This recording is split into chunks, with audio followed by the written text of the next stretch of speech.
I was starting to... I am so tired of you acting like you speak for the people of the state of Indiana or the city of Indianapolis. You do not speak for me or anyone I know. Now listen, you two jerks. Jerks on the right. It's Friday. It's Friday. People, happy Friday. Coming up on the show today, Tesla Justice. There should be a new show. It called should be a Tesla- new show. Tesla Justice.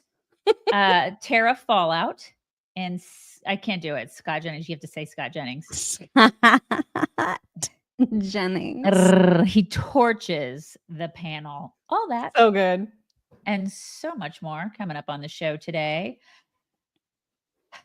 You guys can reach us in all the places and do all the things. www.chicksontheright.com/links. Find us there everywhere. Please do it. Also click subscribe to this podcast if you haven't already done it. Please do that.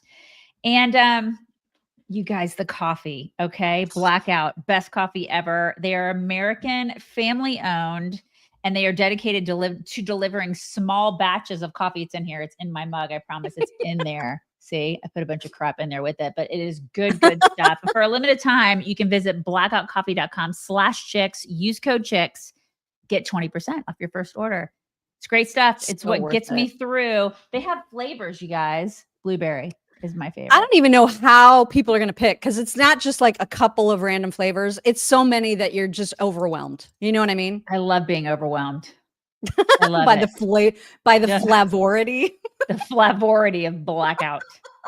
Do it. So good. Mm-hmm. Okay, we've got a lot to talk about today. I thought this was probably a good time to remind everyone that it is 81 days until my birthday.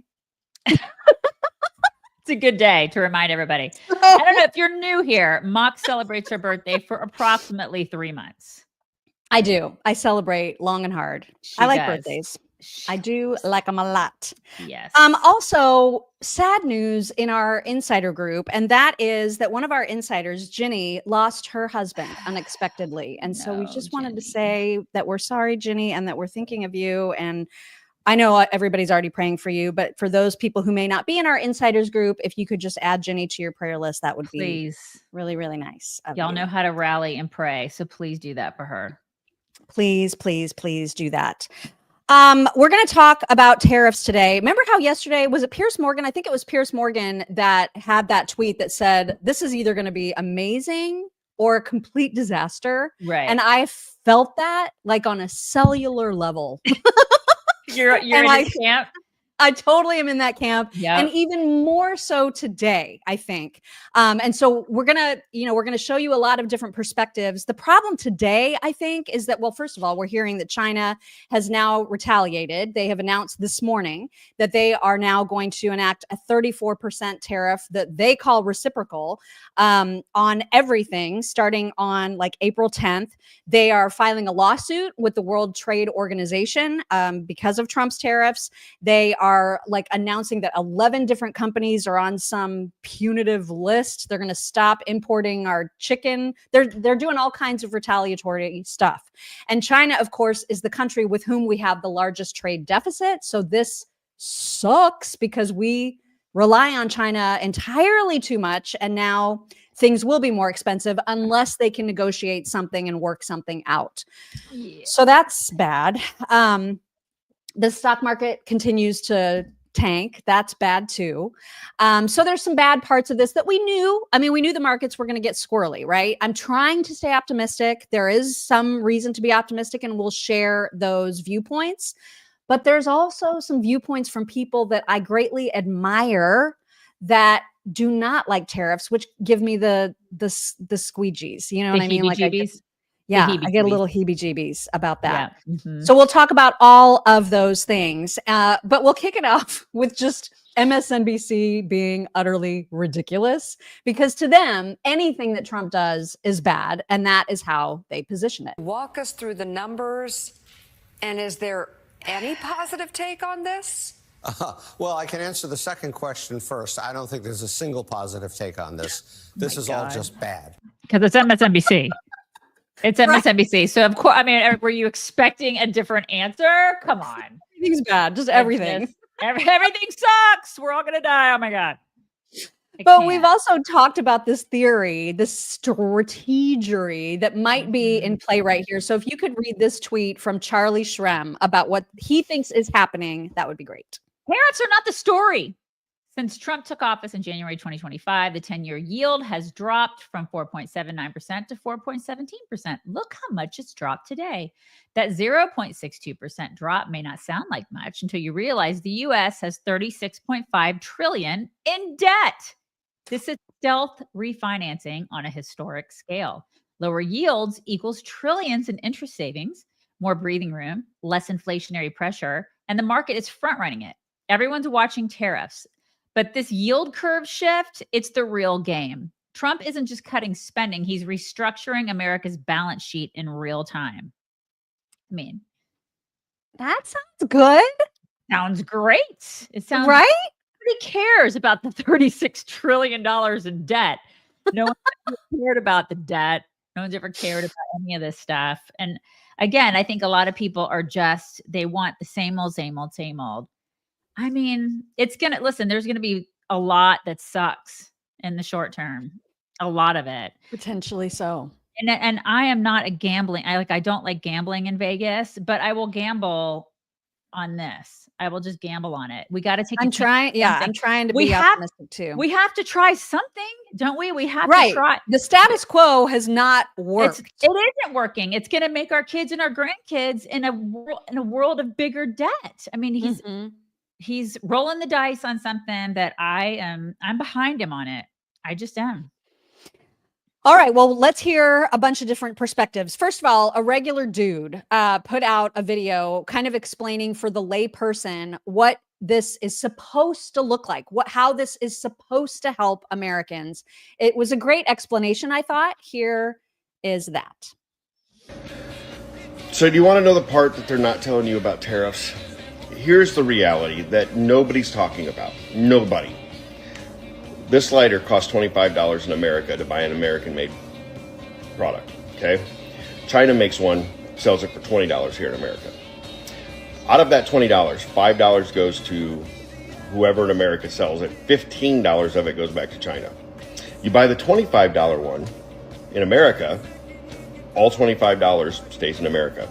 So now we want to say, let's balance this out, and we're going to put a 50% tariff on Chinese goods. Now this lighter costs $30 to sell in the United States. Now you have the US made one at $25. It is cheaper. It's more expensive in the big picture, I get it. But it's now cheaper, so people are going to buy the American made one. 100% of the $25 that you spend stays in America. Stays here. The demand increases for that business has to hire employees. When many businesses hire employees, that creates a supply shortage of employees, which make wages go up. Is this more expensive for the consumer in the short term? Yes. Yes. But you're getting a better product. You're getting a better product for your money, and the money is staying local. And it's creating jobs, and everything is American, and we're not relying on freaking China. Which is great when it comes to the lighter, like the lighter example, but the stuff that we can only get from China is the stuff that I worry about. Which it makes me crazy that we rely on them in any way, but there are certain things that we get from China that we don't make here, and it's going to take some ramp up time for us to make stuff here. That's the stuff that's going to be the ouchiest, I think, in the short term. Yeah. So we've got to just kind of balance it all out, take the good with the bad, take them both, and then you have the facts of life. Exactly. The facts of life. That's right. Did we learn nothing from Mrs. Garrett? Come on, people. I would like you to share the story of yesterday with our audience, because you have a story. Yesterday, when we got off, I was feeling kind of oogie during our show. And I have an inflamed lymph node. And so I was like, well, I've never really had that. It hurts so bad to the touch. So I took myself to a doc in the box yesterday after the show. First of all, my doctor looked like he was a personal trainer at Planet Fitness. I don't think he was old enough to even treat me. It was a really weird experience. The whole thing. I was like, why did I come here? He ended up prescribing me exactly what I already have from All Family Pharmacy. I don't know why I went. Just some of the things that he said. Didn't even touch me. He just kind of looked with his iPhone into my mouth. He's like, oh yeah, you have a infected lymph node. We're going to go ahead and give you XYZ and ABC. And you were like, I knew that. I was like, I already knew that. I already have the stuff at home. So I probably shouldn't have even gone. So yeah, I regretted it. I wish I would have just started taking the stuff that I already have at home. No, it's not mono. I don't have mono. I just had an infected lymph node. That's it. And it feels a lot better. What are you taking? Morning, yeah. You're taking the stuff that you have from doxycycline and prednisone. That's it. Which are just two of many different medications that you can get. They've got over 200 plus medications at allfamilypharmacy.com/chicks. Right. And you remember, like during COVID, when Big Pharma and the government basically colluded to not allow people to get their hands on things like ivermectin, things like hydroxychloroquine. Yep. So take your own health into your own hands when you know you can. Mm-hmm. This place helps let you do that. Allfamilypharmacy.com/chicks. When you use code chicks, you're going to get 10% off of your entire order, and they ship really, really fast. So check them out. Just have things on hand, particularly antibiotics or other medications that you might need in the event that you come down with bronchitis or like a UTI or whatever that's easily treated with like a Z-Pack or something. Just have that at home. Don't mess with going to an urgent care and being around gross people or like Planet Fitness doctors. Just don't. I mean, it's like, and his assistant came in and she also looked like she was about ready to personal train me. And I was just what in the world? I need a doctor. What's happening here? Are we going to do bicep curls? What's going on? Yeah, it was all strange. It's very strange, you guys. Very, very strange. All right, back to tariffs. JD Vance did an interview with Fox News, and he was asked, obviously, about the tariffs, among other things. And here is his reassurance. How you get manufacturing here, but also get the cost down for the American people. Well, if you go back a little bit, Lawrence, remember during the first Trump administration, everybody said that Trump's tariffs were going to be inflationary back then. What actually happened? We had 1.5% inflation. We had the fastest growing economy in a generation. And we had the beginning of a manufacturing renaissance in the United States of America. Then, of course, we had 4 terrible years of the Biden administration. But I think it's useful for all of us to step back and ask ourselves, what has the globalist economy gotten the United States of America? And the answer is fundamentally it's based on 2 principles: incurring a huge amount of debt to buy things that other countries make for us. And to make it a little bit more crystal clear, we borrow money from Chinese peasants to buy the things those Chinese peasants manufacture. That is not a recipe for economic prosperity. It's not a recipe for low prices, and it's not a recipe for good jobs in the United States of America. For 40 years, we have gone down that pathway. We've seen closing factories. We've seen rising inflation. We've seen the cost of housing so high that most Americans can't afford to buy a home right now. President Trump is taking this economy in a different direction. I love him. He's so good. Every day, I love him more and more. I really do. Yeah, he's good. Yeah. I mean, he's just so good at being steady. Like he's got such a steadying, calming, like I've got this under control kind of presence. Yeah. Have you ever seen there's a thing a couple weeks ago, we didn't talk about it on the show, but Donald Trump Jr., they were saying, oh, he's going to run for president one day. And he was like, you're an idiot because I'm the one that got JD Vance to run. We played it. Yeah, okay. Did we play that? Mm-hmm. Okay. Oh, that's right. Because he cursed in it. That's right. He said a lot of curse words that's right. He did. He was very cursy in it. And I find it so interesting that people would want him to run when like this is, or they think that Donald Trump is going to run again when in fact, JD Vance has been put there to be his successor. Like we hope on purpose with purpose. We hope. Yeah. And then maybe, Ron DeSantis can be sprinkled in there just for fun. Yeah, maybe he could be attorney general. Because now I'm thinking he would have been a better choice than Pam Bondi. I'm just saying. Oh, my. Exponentially. So Exponentially better. maybe that can happen. Mhm. Okay, so like I promised, we're going to have a lot of different perspectives about the tariffs. I want to be fair. We like to be fair here, hear from all the different perspectives. Bill O'Reilly was on with Chris Cuomo, and here is his take on the tariffs. Is on Trump's side. We have been getting hosed since World War II. By the trade imbalance. And the reason that's been overlooked by most presidents, two reasons. Number one, way too complicated, way too risky to get involved with it. So you can do what Biden and Obama did, was just ignore it completely. In the first term, Trump tried a little, but the numbers are staggering. And the best part of Trump's speech today was that he said, if you go to Japan or South Korea or China, or Germany, you're not going to see any American cars because they won't let them in. Now, you can get a little chart and say, oh, it's not 40%, it's really 8%. But the regulations that these people put on American products to get in makes it impossible. And then some European nations slap a VAT tax on there. That doesn't come under the tariff umbrella. So Trump is right. We're getting hosed. Yeah, but and I find it really interesting, the people who are so, oh my God, this is terrible, because Trump talked about it in what is like 1988. He talked about wanting to do this. So we've got some flashbacks, actually. Yeah, so there's no surprise. And then like Nancy Pelosi talked about it in 1996. Right. I mean, even Bernie Sanders talked about it. Barack Obama talked about it. They all sounded so Trumpy.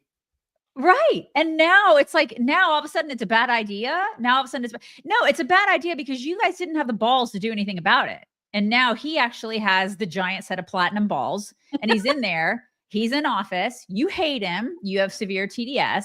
And he's the one who actually has the balls to implement this. And it's hard. This is hard work to do it.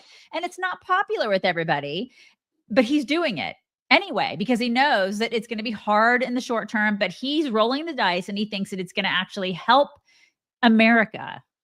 I just have to hope, because this could be detrimental to his second half of his term. You know what I mean? Like if the short-term pain lasts through midterms, then it could be problematic. And it's kind of like Senator Kennedy says, a little bit of something is good. A lot of something maybe could not be so good. Like whiskey. A little whiskey under the right circumstances can be refreshing. Too much whiskey under the wrong circumstances, and you end up drunk as a goat. So true. Drunk as a goat. Yeah. We don't want to be drunk as a goat. God. That's Steve's going to pipe in and go, Daisy needs drunk goats. I can see it now. You're right, Steve. I do. Preemptively, I do need drunk goats. I do. I didn't even know goats drank. So I need them. Right. All right. Let's hear some positivity. We're going to go back and forth, as we said. Howard Lutnick, Commerce Secretary, was asked about this on CNN. And, the chick that's peppering him with questions is so antagonistic. And he's just like, chill out. You know what I mean? I love him. I love Howard Lutnick because he's so positive, and I love that. Here he is with the CNN skank. Let Donald Trump fix the American but economy. Just to follow up with you, when the first time he did tariffs, we did see prices rise on products that were tariffed. That's according to Goldman Sachs compared to non-tariff products. We have the lowest inflation ever. The manufacturing sector went into a mild recession in the fall of 2019. What gives you so much certainty? And by the way, this is more aggressive and the economy is in a different place with inflation and consumer sentiment. What gives you so much certainty that this is going to work and that this isn't going to hurt the everyday American? The largest tariff and trade barrier country in the world is China. And they don't have inflation. So these things don't occur the way people suggest they do. This is a reordering of global trade for the benefit of America. These people have all been living in our house. They've been driving our car. They come by and visit, open our fridge, and eat our food whenever they want. They've taken advantage of us. Yes. Today was the day of the beginning of saying, I'm sorry, you can't just live for free off of us. You have to pay. And what's going to happen is the United States of America will get stronger, our economy will grow much, much faster than the rest of the world. All right, right? If you Secretary, were hold on going one to second. We say have to get where a we're break in. going, You're not going anywhere because we're going to continue where we're this going is conversation. our markets are going to be up. And I understand that it's tough for the global markets, but our market, you should be betting on Donald Trump and the United States market. We are going to do much, much better. I like him. Yes. I know. 99.9% of me is with him on that. Obviously, I'm like, okay, you got to expect the very best and then prepare for the worst. But I'm expecting the very best with this. My money is on the people who understand business and take risks in business, and they win. Not on politicians who want the same old, just because they want to win elections. And that's precisely, I know you're going to play some of the clips, but that's precisely what Bernie Sanders and Nancy Pelosi and Obama and all those other schmucks did for years, because they don't give a shit about America. They're okay with those people coming in and eating all of our food and walking into our house and taking advantage of us. But Donald Trump has not been okay with it since 1988. Yeah, this is, I mean, anybody that's trying to pretend that they're surprised by Trump's doing exactly what he's been saying he wants to do for like decades, I don't know where you've been, but this should not be a surprise. Now, the people who are all mad about the, the big chart that he held up at when he was talking about this in the Rose Garden yesterday, or the day before rather, people are all like, oh my God, he doesn't have Russia on that list because he's a Russia lover. Oh my God. This is what they're all saying. So Howard Lutnick was asked, why is Russia not on the list? And the answer, very simple. Why exactly wasn't Russia on that list yesterday? Because we have sanctions against Russia, North Korea, Belarus, and Cuba. And so we're not supposed to be trading with them. Thanks for clearing that up. It's an easy There answer. you go. Right, there it is. Good Lord. And I like how he's laughing. He's like, I know. Jane, you ignorant slut. Okay. Well, now Senator Grassley and Senator Maria Cantwell, they are now trying to introduce legislation that would require tariffs to be approved by Congress within 60 days, or the tariffs will expire. I don't know where this is going to go, or if this will be taken up by the Senate, but they are pushing for this because you can't just have Trump enacting his agenda. Can't have that. No, we got to have Congress mucking it up. They're always trying to muck things up. Right. Now they want to work. Right. They decided today they want to actually go to work. Really interesting how that. So here is Trump being asked about tariffs yesterday.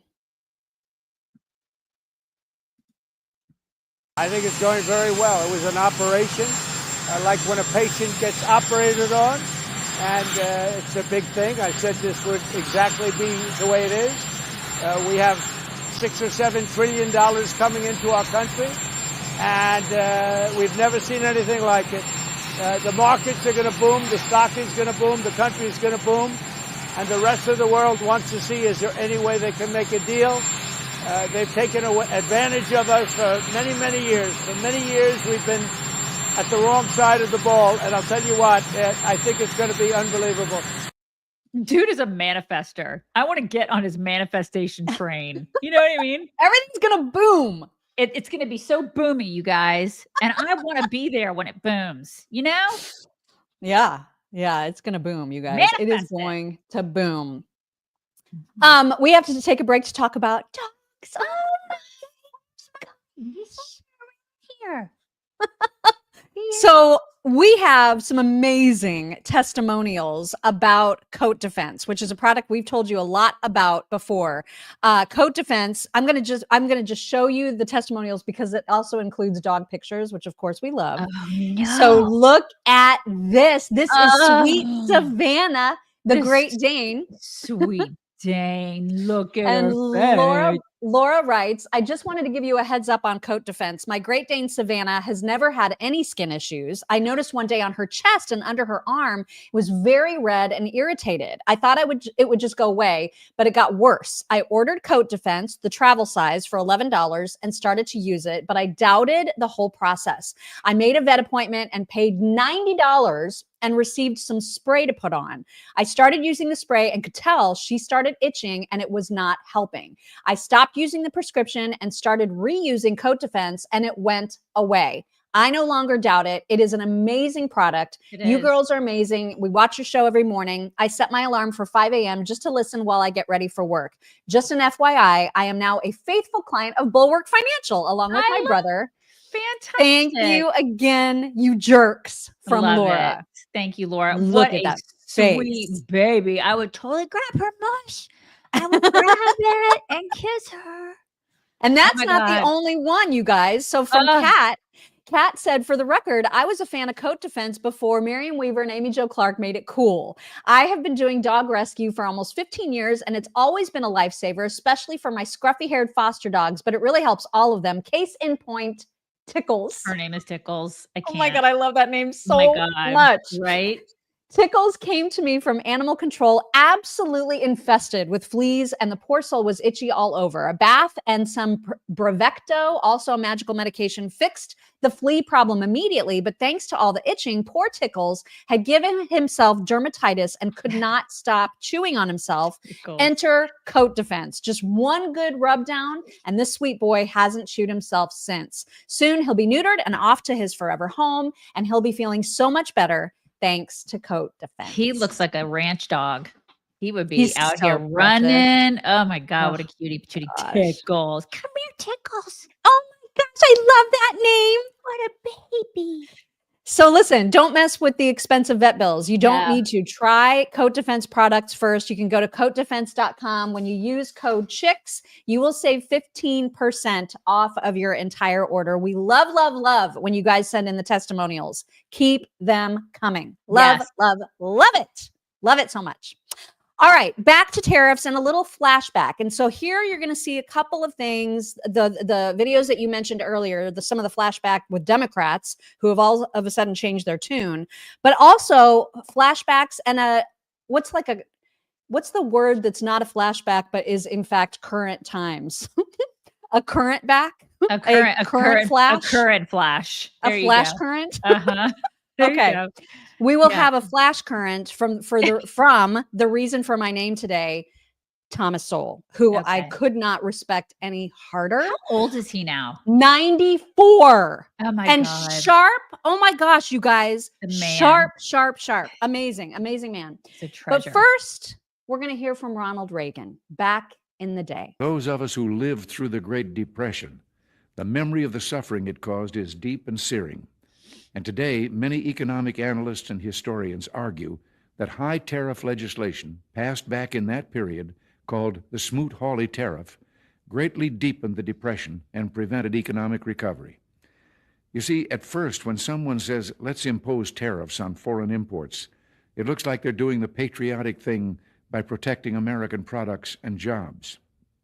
And sometimes for a short while it works, but only for a short time.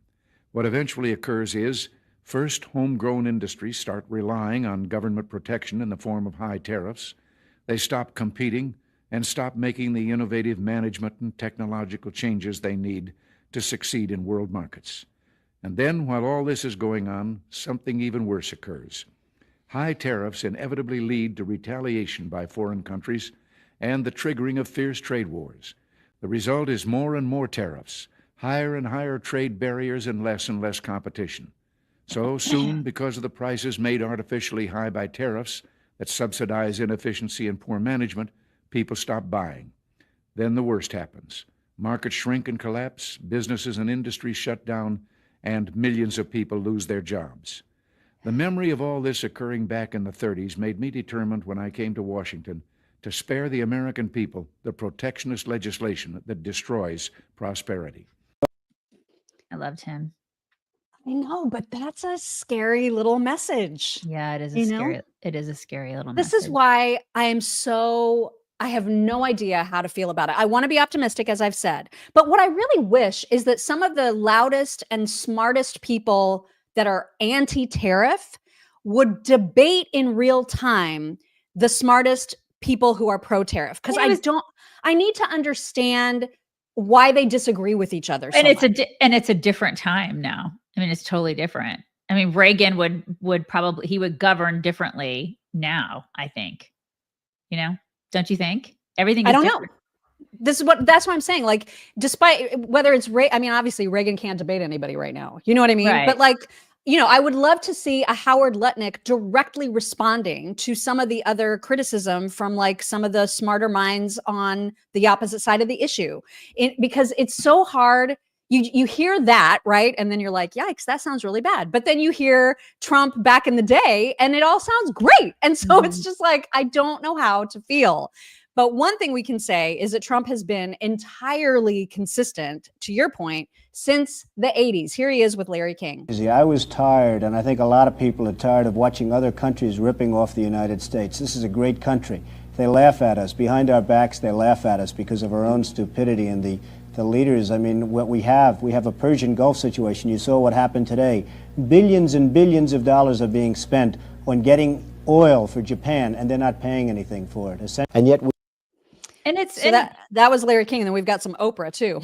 Yeah, go ahead.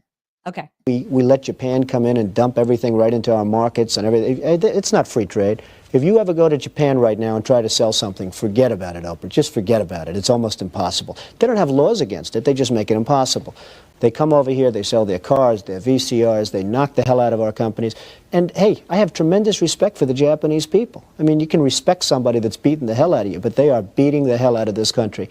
Kuwait, they live like kings. The poorest person in Kuwait, they live like kings. And yet they're not paying. We make it possible for them to sell their oil. Why aren't they paying us 25% of what they're making? It's a joke. And all he's wanting is for it to be equal, right? I mean, that's all he's asking is for it to be reciprocal. So whatever tariff they have is what we have. Whatever we have, they have. Why is this such a big effing deal? I don't get it. Why? I don't It's know. like you treat me the way I want to treat. We are equal on a playing field, equal. So why is that such a bad thing? Why is it that we are supposed to roll over and get taken advantage of? And people are advocating for that in this country. I don't get that. That's all he wants. Yeah, I mean, there's no question that his intentions are 100% pro-America. There's no question about that. I mean, that's the best part about Trump is that he is so pro-America. But right? I mean, it's not. But everybody should want that. Everybody, like in your personal life, you should want that. You shouldn't want. It should just be equal playing field. You shouldn't want to be ripped off by somebody. Why is that okay? For anybody. Well, and actually that reminds me that because we talked to Zach earlier in the week, and I think that episode comes out, or did it already come out? Is that the one that came out already? No, that's the one that comes out. It comes out tomorrow. Yeah. It comes out this weekend, and it's about tariffs and the market. And, not to give you too much of a tease about it, but essentially Zach is like, this is fine. This is exactly what the market needs to do, because it's been so overinflated for so long that this is an actual welcome correction. And he explains all that. So you'll definitely want to tune in over the weekend for that. Nancy Pelosi, as you mentioned, back in the day, I saw somebody commenting, well, China wasn't in play back in the day. I mean, they kind of always have been. When even Nancy Pelosi, I don't even remember what year this was. Do you remember? Is this 80 something? I think it's 96. 96. I Okay. think it's 96 when Nancy's talking about it. Right. I don't know what happened to this Nancy, but here's In terms of tariffs, I think it's interesting to note that the average U.S. MFN tariff on Chinese goods coming into the United States is 2%, whereas the average Chinese MFN tariff on U.S. goods going into China is 35%. Is that reciprocal? In terms of jobs, this is the biggest and cruelest hoax of all. The China trade supports 170,000 jobs in the United States, 170,000 jobs, whereas our imports from China support 10 million jobs at least. The fact is that U.S.-China trade is a job loser. I love how somebody in here, I'm sorry, I did not catch your name, said it was 1896. Yes. I'm sorry. I mean, her eyebrows were like way lower than. Well, yeah, because it was before Botox. BB is what it was. It's like AD and BB. BC, BB. Oh my God. Crazy. Chuck Schumer, not that long ago, was also openly, admittedly pro-Trump on the tariff issue during Trump's first term. Here he is. The president's doing the right thing. China has been taking advantage of us for two decades. They're stealing our intellectual property, which means stealing our good-paying jobs. And I, frankly, am closer on this issue, not on many, but on this issue with President Trump than I was with Presidents Bush or Obama, because they did nothing to tell China off. Now, China, of course, will respond. But if they know we're strong and we're not going to back off, they will back off. They have far more to lose than we do. They have a $300 billion trade surplus with us. This guy, these people also used to believe in a secure border too. So there's that. Back in the day. Good times. And like good abortion, times. safe, legal, and rare, right? It's like now it's like abortion on demand. I mean, they just shout your abortion. Woohoo! You want to get it through a drive-through, you know?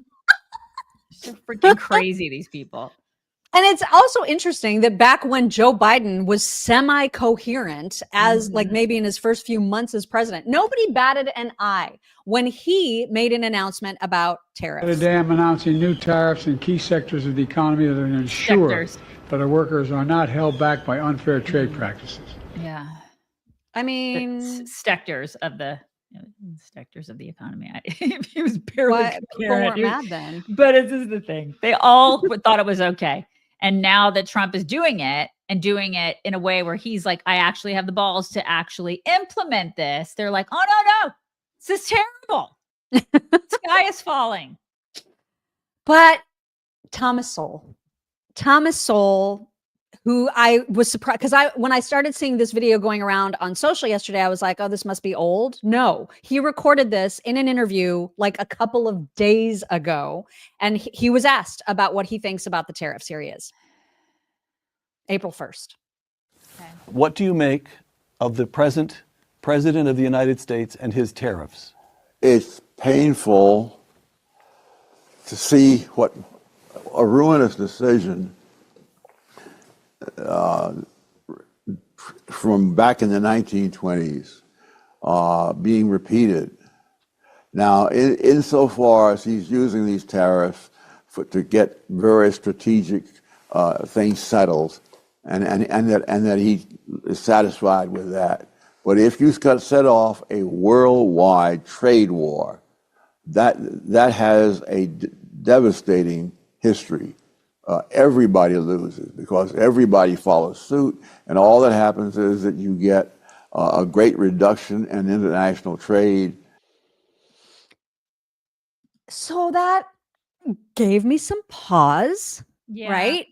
I only because of China's announcement this morning. Like, it would have been one thing if China would have been like, okay, we're coming to the table. We hear you. Let's negotiate and work this out. But they're just like, retaliate. You know what I mean? Which is exactly the fear. I think what sucks is that other leaders have gotten us in this position where we are bent over for China. Right. And that pisses Trump off. And it pisses me off.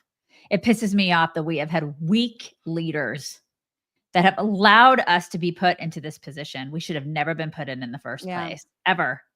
And now we're in this position. And so, I mean, I think that, listen, I'm not speaking for Thomas Sowell, but I'm sure he also feels that way, that we're put in this position. Now, will it be devastating? I don't necessarily agree with that. I think that, like I said before, it's a different time than the 1920s. But, I mean, what are we going to do? Continue to bend over? No, we can't do that. Is that going to make a difference? Is that going to make us stronger? No, it's not. It's just simply not going to make us stronger. So I don't think that that's the correct course of action. I don't. Yeah, we can't keep doing the same thing. You can't keep doing the same thing over and over again and expecting a different result. That is the definition of insanity. I'm sick of us doing that. And I can't back that and then say, oh, my kids and my grandkids are going to be fine. They won't be.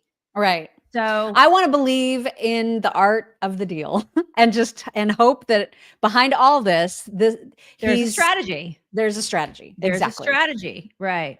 So I'm going with that. That's where we're going to leave it in terms of the discussion on tariffs. We've got other stuff to discuss, like whether or not JD will be the next president. That is another question that Lawrence asked him in that interview. And here is what he said. Become almost the fighter in chief. The president sends out a message and he puts it in bullet points for the American people. And then you go on to Sunday shows and you duke it out with them. Sometimes you duke it out with world leaders in the Oval Office as well. And there's a lot of people saying about the mantle of MAGA, what happens after these 4 years. I guess this is my final question to you. Do you run for president after this? Do I know you're gonna tell me you're gonna focus on being vice president right now, but people are wondering if we can accomplish all of this in 4 years, and they want some security in that. Is JD the man to continue the MAGA agenda? Well, look, man, I really am just not focused on politics. I'm not focused on the midterm elections in 2026, much less the presidential election in 2028. When we get to that point, I'll talk to the president. We'll figure out what we want to do. But the way that I think about it is if we do a good job, the politics take care of themselves. I just want America to be wealthy again. I want our communities to be safe again. I want us to be opening factories rather than closing down factories. I want people of my generation to be able to afford a home to raise a family in. And I want to stop ridiculous wars that were started by the previous administrations. There's so much to do, man, and I don't really think that much about what happens in 3.5 years. If I do a good job, if the president does a good job for the American people, and I know that we will, the politics will take care of itself. Let's just do a good job. Well, when you It's a good answer. I love him. I do too. I think I just love him so much. He'd be a tremendous president. I think he'd be great. He was also asked about this ridiculous fake news rumor that was going around. We mentioned it yesterday that Elon is getting somehow forced out, that, there's friction there, tension there, whatever. And he addressed that also with Lawrence. You got to make me a promise. It's going to be on Fox and Friends. It has to be. Mr. We'll Vice talk, President, man. Thank you. I want to get to some other news because there were some reports that came out that Elon Musk is leaving. Now, of course, the president had already said he was only going to be here for a temporary basis. Yeah. Tell us about that. DOGE will continue after Elon Musk. Will he still be an advisor to you and the president? I know y'all have a great relationship. Tell us about it. Well, first of all, that report I saw was total fake news. Elon came in and we said, we need you to make government more efficient. We need you to shrink the incredible, vast bureaucracy that thwarts the will of the American people, but also costs way too much money. And we said that's going to take about 6 months. And that's what Elon signed up for. But of course, he's going to continue to be an advisor. And by the way, the work of DOGE is not even close to done. The work of Elon is not even close to done. You look at all of the fraudulent grants that they found. You look at people who are 150 years old, who are fraudulently collecting Social Security payments. You see our Social Security system, 40% of the people who are calling in are actually committing fraud. That means the 60% who need their Social Security checks are waiting in line. DOGE has got a lot of work to do. And yeah, that work's going to continue after Elon leaves, but fundamentally, Elon is going to remain a friend and an advisor of both me and the president, and he's done a lot of good things. People don't realize how vast and uncontrolled the bureaucracy was. We've started to chip away at it, but there's a lot of work to do. It's not going to happen all in 6 months. It's going to take a long and committed effort. Yeah. They have been stealing from us for decades, for eons. And Democrats are like, we should continue that. Right. Okay. Let's kill the messenger about that. You write the check. By the way, Trump was on Air Force One yesterday talking about Elon too. And he said that something has just been uncovered and discovered, like something that no one's going to be able to believe, that we're going to find out about it soon. But like another discovery has been made that will just like knock our socks off, apparently. Yeah. And then I don't know what it it is. Is it Coons that goes on Martha's show? Right. He'll be like, Yeah. no, that's not true. I'm going to talk over you.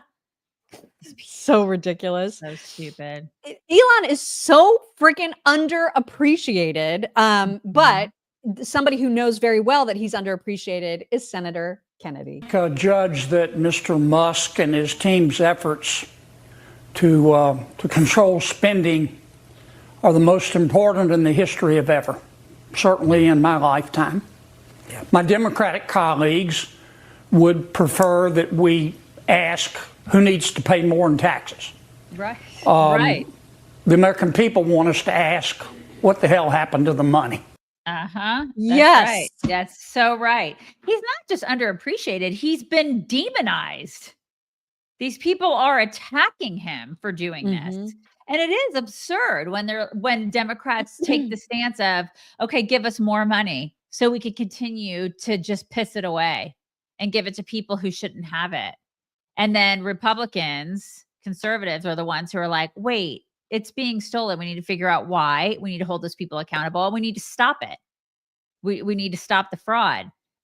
What side are you on? I know. And I think the all the doomsday predictions about, the cuts that have been made to employee count in the federal government, all of these predictions, I think what's going to happen, my prediction is that what we're going to feel from those cuts is nothing. Nothing is going to change. We're actually just going to be leaner and meaner, and it's going to work better. Oh, you're talking about people getting fired and stuff like that? Without question, we won't feel. Have you felt it? I haven't felt it. That's what I'm saying. I think that will be the proof is in the pudding, and I think that will be the proof that things are just going to continue working. You know what I mean? And all the doomsday scenarios are not going to pan out. The fact that they hired 80,000 new IRS employees. You think those people are they doing God's work? What are they doing? Are you getting through to the IRS quicker? Right. Nope. Is it more efficient? I don't think so. Yeah. Yeah. Now, thankfully, we've talked about the Tesla attacks and all of these ridiculous psychopaths who are destroying property and vandalizing Teslas and Tesla dealerships and all that stuff. Now, in addition to some serious consequences for some of the people that are being caught from a criminal standpoint, now we're looking at some civil action as well. Take it from this news story. Well, the victim is seeking $1 million, and we sat down with his attorney, who tells me that he believes that this is the first civil lawsuit that has been filed in connection to this Tesla takedown movement. His client, who wants to stay anonymous, fearing that he is going to be targeted, was returning back from the trip. He left his car at the Dallas-Fort Worth airport. When he saw this, he realized his car had been keyed, so he checked the cameras. That's when he saw the man walk by and vandalize his car. So he posted on X. He wanted to find out who did this. That video quickly went viral. It even caught the attention of Donald Trump Jr., who posted the video and said, quote, "Internet, do your thing." Well, according to the lawsuit, that video helped identify Rafael Hernandez, who was arrested and charged with criminal mischief and since posted his bond. The victim's attorney told us, like so many of these victims here, his client just likes the car, and that's why he bought it, and he's apolitical. The Teslas have been the targets of violence nationwide, with cars being set on fire, vandals even carving Nazi symbols into them. Also in Texas right here, police arrested the man seen in this video ramming a mini four-wheeler in this bizarre video into a parked Tesla. God. The car owner told Fox and Friends she lives in fear, worried that someone might target her Tesla while she's inside. And White House officials have labeled these acts as domestic terrorism. That attorney that we sat down with, who filed this lawsuit, says he hopes this is going to send a really strong message. Not only are you going to face criminal charges, but you could also face these costly potential civil lawsuits, guys. All right. Good. Good. Giant dude on the rascal. He's going to be really hard to find, isn't he? Well, that other guy, I mean, was it worth it? What an idiot. You know what I mean? Do people not realize now that all the Teslas have cameras? No, they don't. You're gonna get caught. They don't, because they're idiots. My God. I mean, FAFO, this is the thing. And they need to start filing lawsuits. They need to just start suing the shit out of these people. Yep. I would. I absolutely would. Go after them. Proverbial guns blazing. That they have. Yep. Do it. I love this.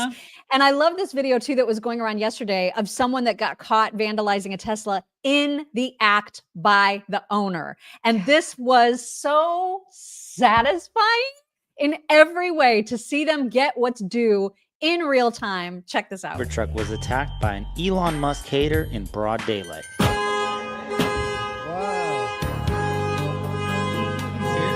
What an idiot.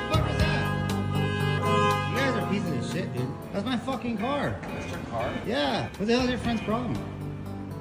You guys are fucking idiots. So get this, these guys park right behind my truck, attack it, and leave. But that's so dumb because everyone knows the Tesla records everything. And not to mention, I was literally standing 15 feet away from my truck. Who would do this? What a dumbo. So I immediately assessed the damage, called 911, and secretly followed them to the place they were going. White dude, pink hair. Of course he has 40? pink So hair. it took about 10 minutes for the cops to arrive. They questioned me, so I showed them the videos. It's got to be an Elon Musk violation or something. It is, yeah. And they asked, do you know where he went? I said, yes. He and his friends went to the movie theater. Got 50 out here. The boys went into the movie theater, so we're gonna see what happens. Turns out they were watching Death of a Unicorn, so the cops went in, paused the entire movie, and told the guy, you need to come with us. Not so funny now, is it, big man? The police asked if I wanted to press charges, and I said, absolutely. This is going to be a few $1,000s in damages for sure. And plus, Elon Musk haters need to be taught a lesson. Look at these guys. They're the friends chilling there, waiting. I don't know why. Most people get away with vandalism, but not this guy. We got him. Thanks, Elon. Oh, wow. What's up, bro? More people need to hire that guy. And he just got free advertising too for his landscaping business. Good for him. Yeah. Guy is such an idiot. And he needs to find a shirt that fits him. It was 3 sizes too small. Stop buying shirts in the boys department. Or the God, girls just love that department. story. Right. So good. It really was satisfying. People here know, if you've been watching for any amount of time, that we are not Laura Loomer fans. And we've been pretty glad, actually, as of late, that Donald Trump has not had her in his intimate circle.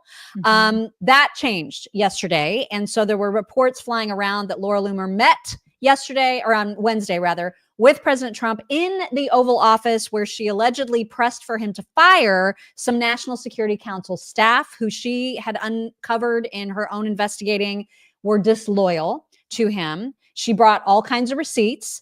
And then when she was asked about it, she said, quote, out of respect for President Trump and the privacy of the Oval Office, I'm going to decline on divulging any details about my Oval Office meeting with President Trump. It was an honor to meet with him and present him with my research findings. I will continue working hard to support his agenda, and I will continue reiterating the importance of strong vetting for the sake of protecting the president and our national security. You got to give it to her. She's very loyal. Totally. She's very She loyal. is yeah. crazy loyal to him. Yeah, Like she wants a monarchy. She wants him to be the president, and then she wants Junior to be the president, and then she wants Barron to be the president. That's her dream. She does want that. I mean, but through that and with that, she uncovered like 3 members of the White House National Security Council, I guess, that were there, like we have leftovers. Yeah. Right. We have a CNN report about who those people were. It doesn't, I was thinking, oh, this is what's going to sink that. What's that guy's name? Wong or whatever? Something Wong. Right. Alex Wong, I think. It was not him. It was 3 people who I've not heard of. Here's the report about them. Well, what's fascinating about this is that the 3 staffers that have been fired here are outside of Washington Beltway national security circles. These are pretty anonymous people. They are foreign policy minds that have serious resumes, that have worked serious jobs on Capitol Hill, in the State Department, in think tanks. You know, these are people that are well known in national security circles because they are longtime practitioners of foreign policy, experienced in making that kind of policy. These are the people that are sort of engaged in the nitty-gritty of actually designing national security policy for the president. But again, not people that are sort of big public names that you're hearing on cable news all day long. And I think it really speaks to this kind of lesson that the president felt that he learned out of his first administration of being managed up by these faceless bureaucrats. Yeah. So during that, I think she penned a response to like that little ditty that just happened there. And she was like basically saying that they're defaming her. She thinks everybody defames her. Yeah. Oh my gosh. Yeah. She's like talking about defamatory, like don't defame me. It's defamatory, blah, you know, and it was a long diatribe on Twitter. But apparently Dana Bash's ex-husband, Jeremy Bash, was one of the 51 former intelligence officials who falsely claimed that Hunter Biden's laptop was that disinformation stuff. It's very incestuous. There's a lot of incestuous stuff that's going on here. And so the research that she does is research that I have no interest in doing. She's super good at and she's great she's at really the good at that. research. And I give her props for that because there's a lot of this intermingled stuff behind, like it's a tangled web of politics and people who are dirty and gross, and they all are with each other. And then there's people in the media that are involved with them, as evidenced by the whole Dana Bash connection, who was sitting right there at the table. So, I mean, I give it up to her for that. And if he wants to listen, she gets credit for sure. Yeah, and if there are people on his team still that hate him, he needs to get rid of them. And so props. It's interesting because when he was asked about her visit, and I'll play a little bit of it for you here, but one of the things that he said in addition to this clip was when he was asked, did she recommend that you fire anybody? He said, no, she was recommending who I should hire. So there's some, you know what I mean? There's like some mixed messaging about whether or not she really said, here are the people you need to fire, or whether that happened irrespective of what her meeting was about with him. Here's what he said. He's very, very complimentary of her. This was yesterday. Tell us a little bit about your meeting with Laura Loomer and Mike Waltz today and how that came about. So Laura Loomer is a very good patriot. She is a very strong person. And I saw her yesterday for a little while. She makes recommendations of things and people. And sometimes I listen to those recommendations like I do with everybody. I listen to everybody and then I make a decision. But I saw her yesterday. She was at the ceremony. And she'll always have something to say, usually very constructive. She always has something to say. Yeah, that's definitely true. And I believe him when he says he listens to everybody. For sure. You know? But I mean, it's like we own a company. And if there are people in our company that didn't like us or were, I had feelings of ill will. We're trying to sabotage. Yeah. Right. They'd be fired. If I didn't know it and somebody came to us and said, I don't care how batshit I thought somebody was. If somebody came to us and said, here are the receipts, these people don't like you or they want to sabotage you in some way. And I've not even been shot in the head, Yeah. And I'd fire them. So this is the thing. He thinks that way. He should think that way after everything that he's been through. More power to him. Yeah. All right, moving on. We need to talk about some other news that happened, and that is that Maher Adams, who we just mentioned yesterday, I think, had his case dismissed by the DOJ. Now he has decided on a whole new angle for running for re-election. News, Eric Adams throws the 2025 mayoral race into disarray, announcing he is going to skip the Democratic primary and seek re-election as an independent. The move comes just one day after a judge dismissed a 5-count corruption indictment. And political reporter Marsha Kramer is here with more on all of this. Marsha. There isn't a liberal or conservative way to fix New York, but there is a right way and a wrong way. And true leaders don't just know the right path, they have the guts to take it. The mayor announced his decision in a 6-minute video, which infuriated the other candidates in the Democratic primary. If you're reading the news this morning, if you're watching television, and you're scratching your head and saying, what the hell is going on? You are not alone. I'm asking myself the same question. This is a complete circus. But political experts say that Adams made a smart choice because he avoids the slings and arrows that were sure to come his way in a Democratic primary, and he can use the power of incumbency to make his case directly to the people. I think he's a wuss for not going Republican. For not going Republican? Mm-hmm. Right. I don't know that he is one. Yeah, but he's not. What is he? I think he's a Democrat who's scared to debate because he doesn't want those other Democrats to call him out. But this is the thing. The whole independent thing just kind of makes me go, what? Pick a side. I know there are people that'll say to me, oh, but Daisy, I'm an independent. Are you? Are you really? Come on. I mean, you're either one of, at this point in this political landscape, you're one or the other. You may not. I don't know how you fit in the middle. Like that doesn't make any sense. There is no middle anymore. You lean one way or the other. You lean. There's a lean. And so lean.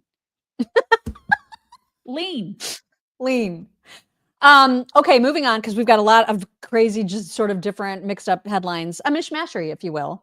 And there was a brave young woman, a fencer, as in the athlete of fencing, who decided to take a knee when she was in a regional meetup for fencing, and the person she was about to compete against is an actual dude posing as a woman, which we hear about all the time now. And she just was not having it. She took a knee. She knew she would be disqualified. She was.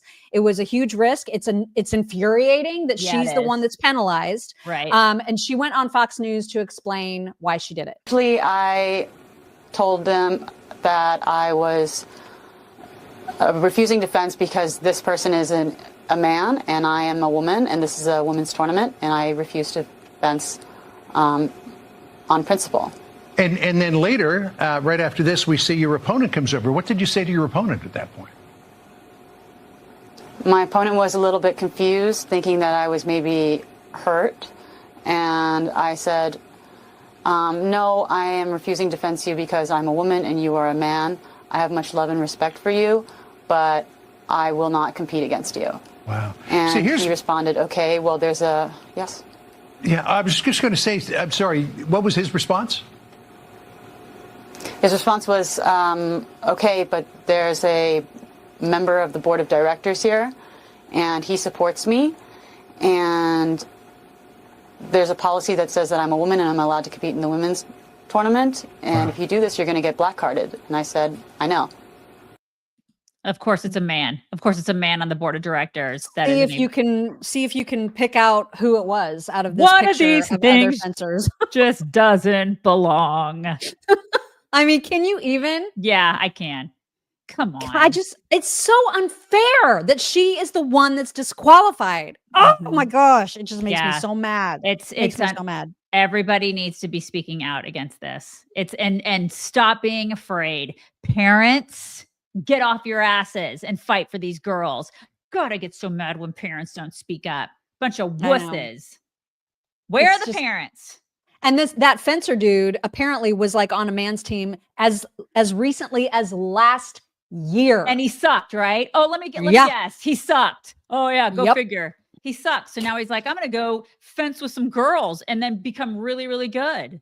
Yeah. Gee, that's a shocker. You couldn't make it as a dude. It's so textbook at this point. Yeah. And the parents just sit by and watch it happen. I don't want to speak up. I don't want to lose my job. I don't want people to think that I'm a transphobe. You are a wuss. It's now, I mean, the left has become so utterly ridiculous on every level. The fact that anybody can defend this is ridiculous. But when you start asking questions to the left about some of their policies, that's when you get the real ridiculousness. Case in point, this woman who is convinced that Trump is trying to take away all of her rights, but when she's pressed, she gets very uncomfortable. They just want to take so many of our rights away. Which one do you think is the most fundamental, outside of the right to choose? Like, what else are we worried about in the next coming 4 years? That's a hard question because it seems that the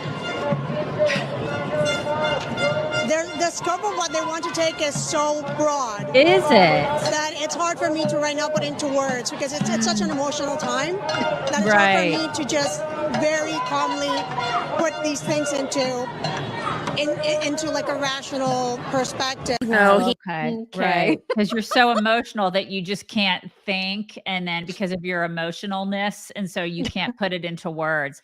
Because there are no rights being taken away from you, lady. There are none. But she went from they want to take away all of our rights, all of them, not being able to list a single one. Can't name one. Yeah. And then there's this woman who was asked about Fauci. He needs to get out of our government. We didn't elect him. He needs to go. Elon. And what do you think of Dr. Fauci? I love Dr. Fauci. Do you think we elected him? He was appointed by our president. So Oh, that's different. Okay, somehow that's different. Really? He was appointed by the president. It's different, you guys. It's different. Different. Somehow so different. So different. And then you sent me this this information about RFK's book and what is in it. You're reading it right now. I'm reading it right now. The Real Anthony Fauci, and it exposes how Fauci used over 500 foster kids, many without legal guardians or medical oversight, in experimental drug trials between 85 and 2005. At least 80 of those children died, some after being force-fed toxic drugs via tubes inserted into their stomachs. This is horrific. That's the book. The Real Anthony Fauci. Yeah. So do you want to read some of the findings? Sure. Among the findings in the Vera study, 80 of the 532 children who participated in the clinical trials or observational studies died while in foster care. 25 of the children died while enrolled in a medication trial. 64 children participated in 30 medication trials that were not reviewed by a special medical advisory panel as the city's policy required. And 21 children participated in trials that the panel had reviewed but had not recommended. And I just like to point out, okay, hold on. Do this one really quick. If the children refuse the drugs, they're held down and force fed. If the children continue to resist, they're taken to Columbia Presbyterian Hospital, where a surgeon puts a plastic tube through their abdominal wall into their stomachs. From then on, the drugs are injected directly into their intestines. Now, I gotta say, if this was false, Fauci would have sued him already. If anything in that book, if the things in the book were false, why hasn't he sued him for defamation? Why? Somebody answered that to me. Because liberals would be like, this isn't true. If the things in that book, because that book, oh my God, it's so damning to Fauci. Fauci should be in jail. He should have been in jail years ago, you guys. The guy is a maniac. That's like Nazi level. Right. Psychopathy. And like that's so insane to me that happened. Disputed. None of it has been disputed by him. So why isn't he suing RFK? It's a great question. It's a very, very good question. Right. We need some brain bleach after that, and we have it in the form of Scott Jennings. This was the most glorious beatdown on the panel that I've seen Scott do in a while. And it's almost constant that he does amazing beatdowns. But this is in response to this idea that liberals have just come up with that Trump supporters are now regretting their vote. That we're all just like, oh man, you guys really told us he sucks. Where I don't know a single Trump supporter who feels that way. And so this is Scott making that point only far more eloquently than I just did. Check this out. Well, yeah, I mean, elections are ultimately about choices. They aren't, you don't have them in a vacuum. And I would just argue back to Kamala Harris that, I told you so. I agree. I told you so. Donald Trump was going to close the southern border. I told you so. He was going to bring order to immigration. I told you so. He was going to drag this country out of the left-wing cultural ditch and put us back towards more mainstream, middle of the road. You think he's done the last thing? I did tell you so. Now, he's also executing, as you all have acknowledged, his economic agenda, just as he said he was going to do. He's enacting tariffs, and he's asking the Congress to make the tax cuts permanent, and he's unleashing American energy. So I agree. It is I told you so, and about half the country is okay with it, and about half the country voted for it. So it strikes me that this is a healthy level of copium going on right now among Democrats who are telling themselves stories that the people who voted for this are not happy with it. The vast majority, if not everyone who voted for Donald Trump, is some level of happiness ranging from 9 to 10 on the happiness scale. That's not what the administration is doing. Only 33% said because they like what the administration is doing. So if we want to just keep Question, who's more popular right now, Donald Trump or congressional Democrats? Doesn't matter. Donald Trump So true. It is so true. What level are you guys at? Because I'm at an 11 with happiness. I'm turning it up to 11 is where I'm at. I don't know a single person who's like, I made a huge mistake. Right. And they really are trying to peddle that propaganda, aren't they? Like the Harry sisters of the world, they're out there trying so hard because, that's one of their talking points in addition to constitutional crisis, and they're a threat to democracy. They're trying so hard to peddle the whole, these people are so sorry for voting for him. No, I'm not, bitch. Nobody is sorry. None of us are sorry. All of us are delighted. We are delighted with everything because you know what? He keeps his promises and he's doing it quickly and y'all can't deal. And he's doing the very things he promised he would. So nobody should be like, oh, exactly. Nobody. I know. So, all right, moving on. We've got some crazy shiznit to show you guys. crazy. And one of them comes in the form of that disgusting Q-tip looking man, Elie Mystal. Where is he a professor? Is it Yale? I forget where he is. But he's the Q-tip looking man. I totally You know who I'm talking about. I do, but that's so funny that that's what you call him, the Q-tip. So he was on The Breakfast Club, and he is such an America-hating asshat. He actually admits out loud that our Constitution should be completely wiped out and remade, because even despite the fact that it has amendments, those amendments were put in place by white men, so therefore it sucks. Our Constitution sucks, and he thinks we should have a constitution like South Africa, which is insane to me, because as you'll hear, the first thing he would do if he were going to rewrite the US Constitution would be to eliminate every single voting requirement, like any kind of voting restriction. So that's why this is particularly interesting. Listen to this. Africa got over apartheid. Did they just go back to their Afrikaner racist constitution, be like, oh, we just need a couple of amendments. We just need a couple of changes here to make it work? No, they threw the whole thing out and started again, this time asking everybody. Wow. This time having a completely new delegation of all of the people of South Africa, not just the white folks, but not no white folks. And they came up with a new constitution. It's one of the reasons why the South African Constitution is generally thought of as one of the best constitutions in the world. And ours continues to be a piece of crap. So what laws would you kick out immediately? What laws are you saying it needs to get the fuck out of here? Yeah, so the first one I have in my book is that I want to eliminate every single voter registration law. The reason that is interesting is because I looked it up immediately as soon as I saw that to see, well, what does South Africa's constitution require with respect to voting? All of them. And here's what it requires: a freaking ID card.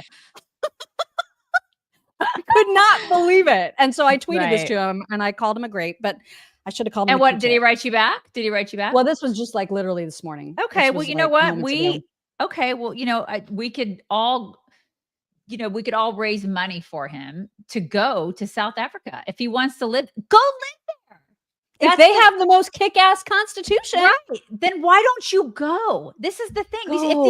The America haters always are perplexing to me, because they stay and no one's forcing them to stay. It's not like you're in North Korea in some sort of internment camp.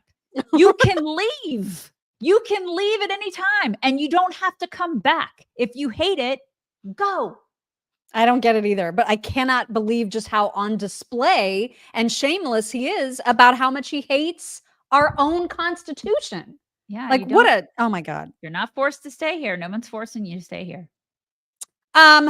Speaking of professors, Glenn Lowry was one of the professors that was on with Bill Maher recently. This is just a really quick clip that I thought was super interesting in light of all this discussion about the Department of Education going away.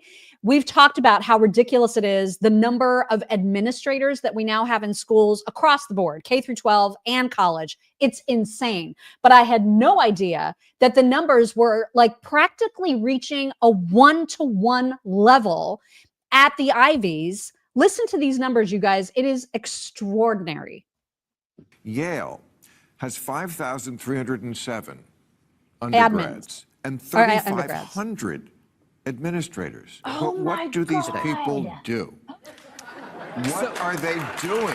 I just want to know. I read recently, like the tech industry just had a big bloodbath, and they fired up a whole bunch of people, and then it came out, a lot of them admitted they did nothing. Well, they weren't even pretending. We didn't do anything. They have meetings. What do these people do? They have meetings. Meetings.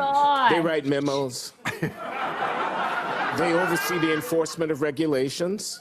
Regulations? They cultivate alumni for donors, and they kowtow to their clients, the students, because, as Danny says, it's a consumer-driven thing that's going on. Kowtow to their clients. What they don't do is educate anybody. They don't write any books. They don't produce new knowledge. But Good I just Lord. want to make a quick final point. I think you see this in the larger American economy, the rise of so-called bullshit jobs, where a lot of people are sitting at their desk all day being chained to the last tyranny in American life, the workplace, and not really producing much or doing much. And so I think what you see in the university mirrors what's happening throughout the society as a whole. Wow. That is staggering. I could not believe that number, those numbers. I could not. 5,300 to what? 3,700 or something? 3,500. 5,300 to 3,500. You guys. That's insanity. I just can't. Listen, I feel the same way about my daughter's middle school and high school. Too many administrators. It's crazy. And that's it's just everywhere. and at a college level? An Ivy. Like one of the best places for education, allegedly. I am floored by that number. Yeah. No wonder Crazy. schools are so expensive. I'm getting ready to send another kid to college, a third kid. That's why they're so expensive. That's why. Oh my God. And to that one guy's point about how these are what they end up doing, what these jobs are bullshit jobs. Bullshit you can jobs. so tell. There's another guy that was talking. This is so funny. This clip is, I think it's with Jesse Lee Peterson, but also it's being played on Andrew Klavan's show. So he's reacting to what you're about to see. And it's one of these admin folks trying to like talk about what they're doing. Yeah. And it's none of it is real. You got none of it is actual work or anything of value. It's so incredible. Listen to this. So we are currently under the process of constructing the National Assessment of Collegiate Campus Climate to help colleges and universities make sense of the way that racism as a structural and systemic form of power influences those experiences. So that's one aspect of it. Another piece of that is providing professional education for senior leaders in higher education who are looking to improve that climate to ensure that students have equal and equitable outcomes for their learning experiences in college. That's amazing. You said a whole truckload of words. I did. That had no meaning. Jesse Lee Peterson is like, it's like watching porn. Yes. I love that guy. He's seriously the most honest man with 2 feet on the earth. It's just hilarious. Porn is a bad word now? That's a bad word. Well, I guess on some platforms it'll get on you the a Daily Wire. Porn is a bad word. God, no, but that was like on TikTok or something. Oh, okay. I was Yeah, gonna say because so- it's like God, they would hate us. That's why we don't do well on TikTok. But did you hear all the nothing? Like he just went on he and was on right. and said nothing. He was right. And think of 3,500 are sitting there playing solitaire. That's why we pay so much money for that's why college is so expensive. That's why. That's why. That's why. Now you can blame this next clip on Daisy. It is all her fault. What did I do? And it has to honestly do don't with remember. porn, as a matter of fact. Oh no. What did I do? What did I do? You sent this horrible clip of a friend, a colleague, I guess, for lack of a better word, of Lily Phillips, the girl that just like sleeps with a zillion guys in a day. I sent it to or you. whatever. I didn't think you were going to show it to everybody, but You okay. sent it in the group chat that we use for the show. I know. Okay, well, you guys get to see it. You're welcome. It's gross. It's so gross. So gross, you Yeah, I guys. get But that. this is You're right. like It's our just culture. Such a testament of where we are, and It's it's a culture. And it just makes me afraid for my boy and like dating and just finding girls that aren't hoes. You know what I mean? No, Like- I hear you. But it's, Oh listen, my there are a God. lot of girls out there that aren't hoes. Like my daughter and her friends would look at this girl and be like, "You're gross. This is gross." Because it is gross. And there are obviously real world impacts from being a hoe, as this girl is about to show you. Hey guys, come with me today to have reconstructive surgery on my back door. And you may be wondering, how did I get myself into this situation? You're You a see, hoe. I thought That's it how. would be a fun idea to let 50 guys in my back door. Oh my God. Along with my friend Lily Phillips, because, you know, we like to do things that are crazy. But with that being said, I did a number on that back door. Not only that, but I've been doing this for a really long time, so for several years. And there's a lot of girls in the industry who haven't been doing it really long, or they haven't done it at all. So, I mean, if you think about it, I've been doing it for almost 21 years because I'm Oh my almost God. 37. So, yeah, do the She's math. I've been doing it 37? for a really, really long time. And with this line of work that I'm in, it needs to look perfect. And, you know, here I am at the surgery place. Hi. Tiffany. Okay. Taking a urine test to make sure I'm not pregnant, which I am not because, you know, I only do the back door. I really do think that this might become a trend, and I'm just putting this out there. Unless you're wanting to pay thousands of dollars, don't try this at home. Would I do this again? Maybe it's probably, but I cannot Right. watch another It's- second. It's like you and I always say, got to bring back shame, right?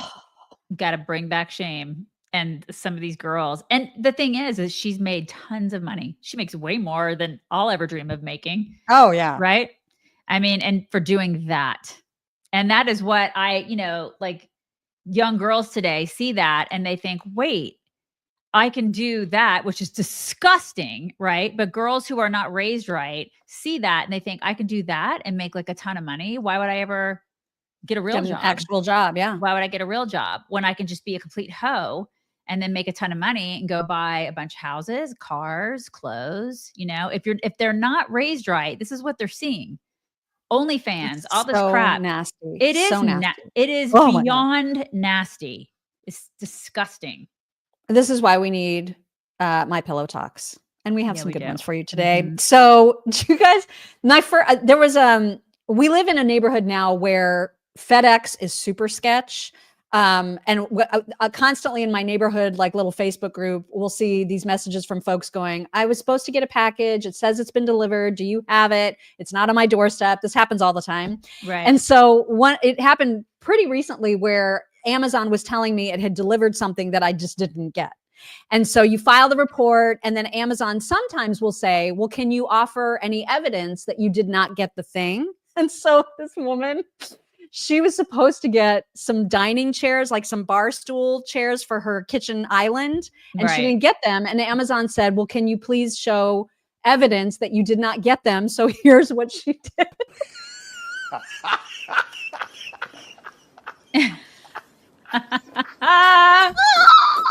I mean, how do you do that? What are you supposed to do? I don't know. It's so stupid. But I didn't get them. I've never been asked to submit evidence. They just I haven't say, either. we're sorry, we'll send you a new one. Don't worry Right. about it. Like if the other one Mhm. shows up, send it back and it won't cost you anything. But that Yeah. one cracked me up so bad. I Mhm. love it. All right. We need babies. It's Friday. We need babies. Gosh, These we do. babies. These babies are so cute. It makes my heart hurt. Slept today. Oh my God. You just slept for 3 hours? And you just... Hi, baby girl. Hi, mommy. Hi, Oh my God. Hi, baby girl.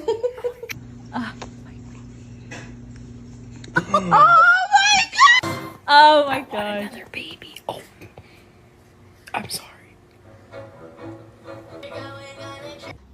Hello.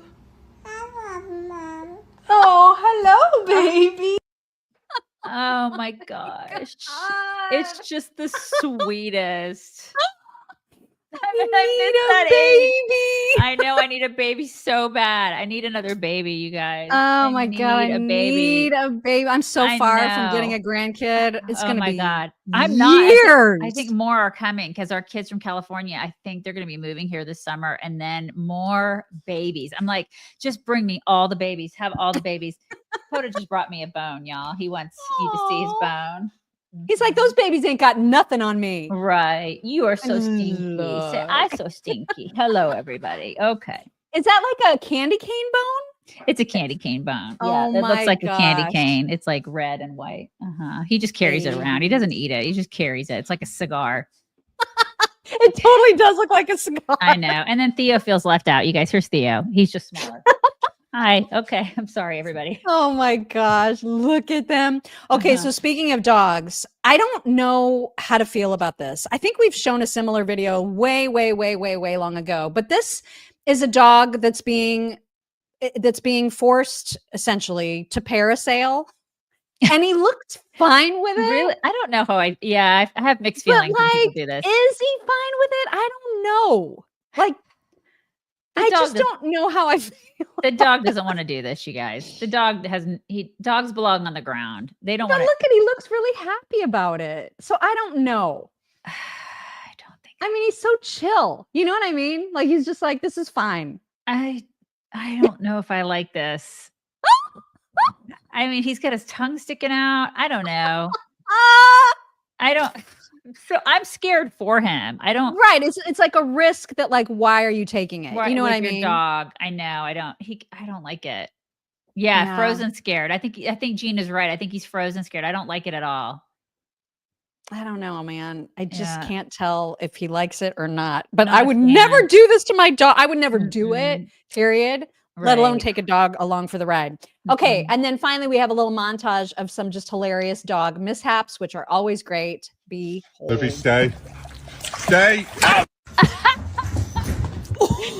It's all Goldens too. Look at it's all Goldens. You need one. Riley, look at me. Yes, you need one, Mock. How you doing? You guys, I keep telling Mock she needs a golden retriever. I do love them. You need one. You've got to have this level of goofiness in your life at least once. I know. Oh my gosh. The beagle's not having it. It's so great.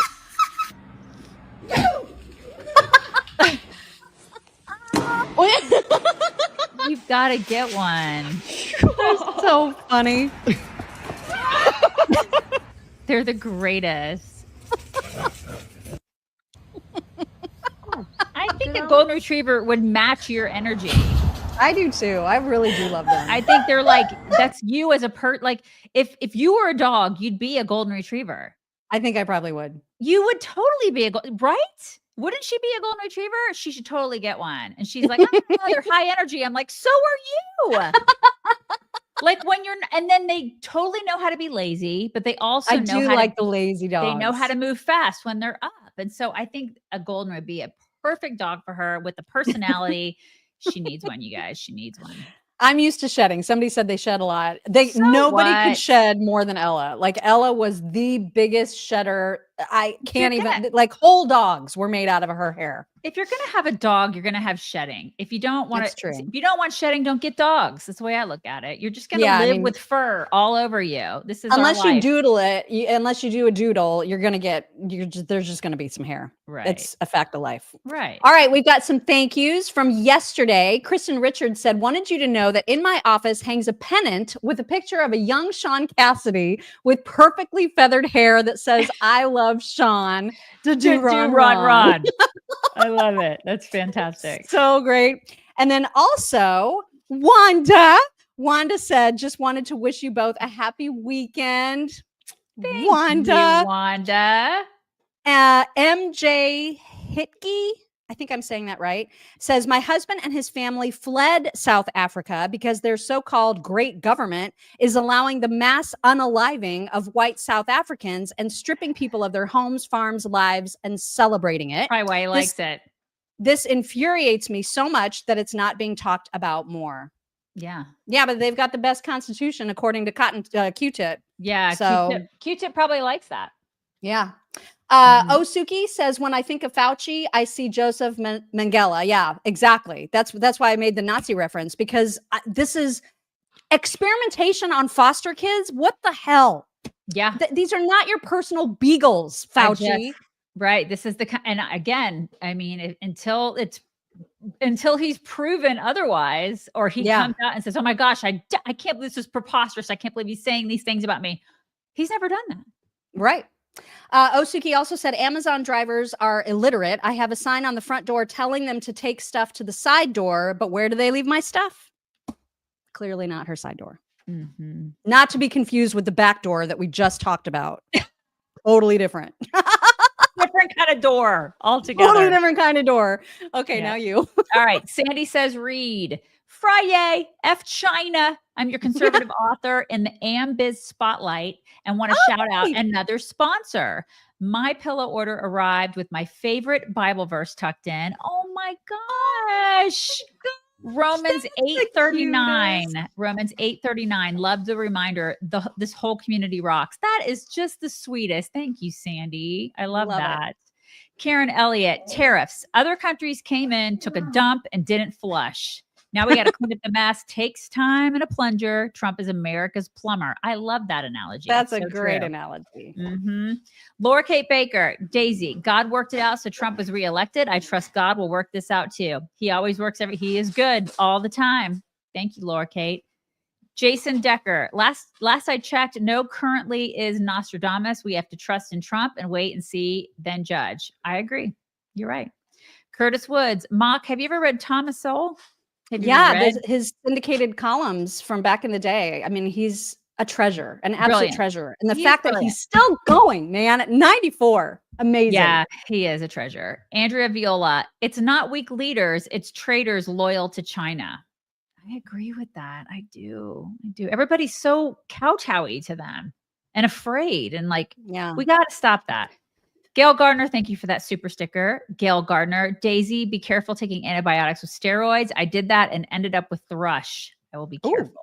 Yikes. I will be careful. I will say, though, steroids is what I think is really helping. So good stuff, man. Better living through chemistry in this case. Tom J. Trump GOP should take the easy win by the opposition, saying tariffs will cost households $3,500 for the year by reminding them of the likely $5,000 tax refund to expect next year by DOGE savings. I would not count on that $5,000 refund. I don't think that's going to happen. I think it would be the dumbest thing ever. We should not be getting checks. We should be paying down our debt. And then if there's a surplus, let's talk about giving money back to the taxpayers. But until we're actually leveled out, it's crazy to spend more money. Crazy. Nobody needs a stimulus check at this point. No. Nobody needs it. Yeah. Marcus Drake. Doggy parasailing was fine. Body language, tail not tucked, head up and alert, ears not back. He's digging it. Okay. All right. See, Marcus. That's why I was just like, he looks happy. That's true. So, he didn't have much of a choice, but he didn't seem like he was in distress. So there's that. Yeah. I do have one quick gift. You have a gift? Okay. Just really quick. It's from Robin Olmstead. Yes, Robin, I did get it. She was so worried that it wasn't going to come. She's from Oklahoma and she raises miniature horses. She's raised them for 30 years, which is super cool. But she sent me a belated housewarming. Oh my God. I love it. That's so cute. So nice. Thank you. That is very Robin. sweet. So appreciate that. People Appreciate find you. The cutest things. All the raccoon things. It's so cute. Sweet. You guys, we're bringing it in. Mock is not going to be here on Monday. That's right. Me and Chad. Chad and I will be here on Monday holding down the fort because she's got friends coming in this weekend, but then she'll be back on Tuesday. So it's just going to be me and him on Monday. Hope you will join us.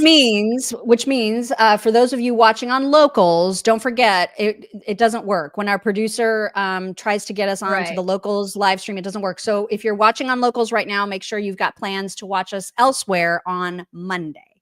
Right. So we will talk to you on Monday. Bye, guys. Bye. Hello, beautiful people. This is the Chicks on the Right's Indian correspondent. Thank you for watching or listening. Be very sure to like, subscribe, and ring the bell to stay up to date on all of their delicious content. Okay, thank you. Come again.